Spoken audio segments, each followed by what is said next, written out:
Okay, let's dive right in. We tend to think of time as this constant, right? Some fundamental law of nature. But the truth is, pretty much everything that controls our lives, from the second to the hour, is a human invention. Yeah, it's a technology we built. And that's the really wild idea we're going to tear apart today. In this explainer, we're going to deconstruct the order of your day to reveal the chaotic, messy, and totally man-made system we all agree to call time. So before the industrial age, time was simple. It was local, and it was determined entirely by the sun.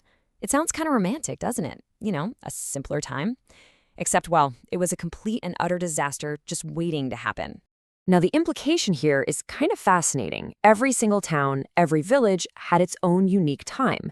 If you traveled just a few miles east or west, noon would happen at a different moment. And look, this worked perfectly fine, as long as nobody ever went anywhere quickly. But then the railroad arrived, and it turned this quaint system into pure chaos. With trains collapsing distance like never before, this patchwork of local times became a massive problem. Get this. By the 1800s, there were at least 144 different local times in North America alone. 144. But it gets worse. The railroads themselves, the very industry that needed order, were operating on over 50 different railroad times. Can you even imagine trying to create a coherent national timetable with that many clocks? Scheduling was an absolute nightmare, and safety was, well, more of a suggestion. And this is the crucial point.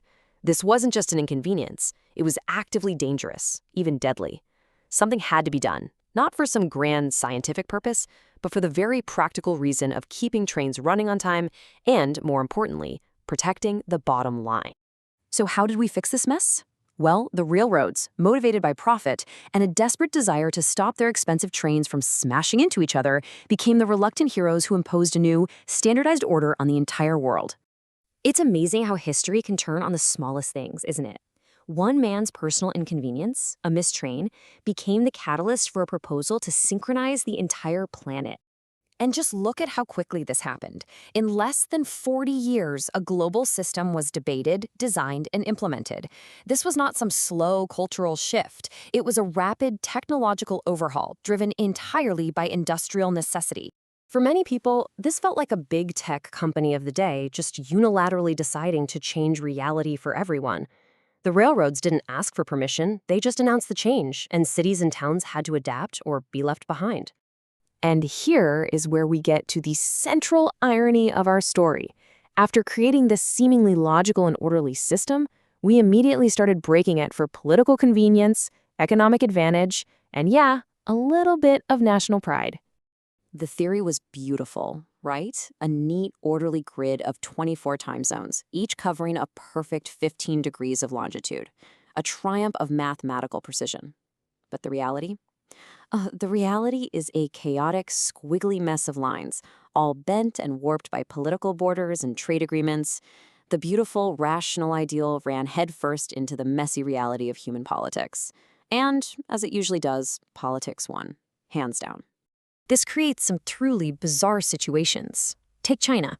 It's as wide as the continental United States, but runs on a single time zone, Beijing time. This was a political decision made in 1949 to promote national unity. What this means is that in the far west of the country, the sun can be at its highest point at 3 p.m. And then you have places like Nepal, which are offset by 45 minutes just because they can be. And maybe the most absurd part is the international dateline. It's not a law of physics. It's not even an international treaty. It's just a line we've all sort of agreed on. In 1995, the island nation of Kiribati literally redrew the line, bending it thousands of miles east so all its islands could be on the same day. It also had the convenient side effect of moving them from being the last to see the new year to the very first. So let's bring all this together. What does this chaotic history really tell us about the clock on our wall and the schedule that runs our lives?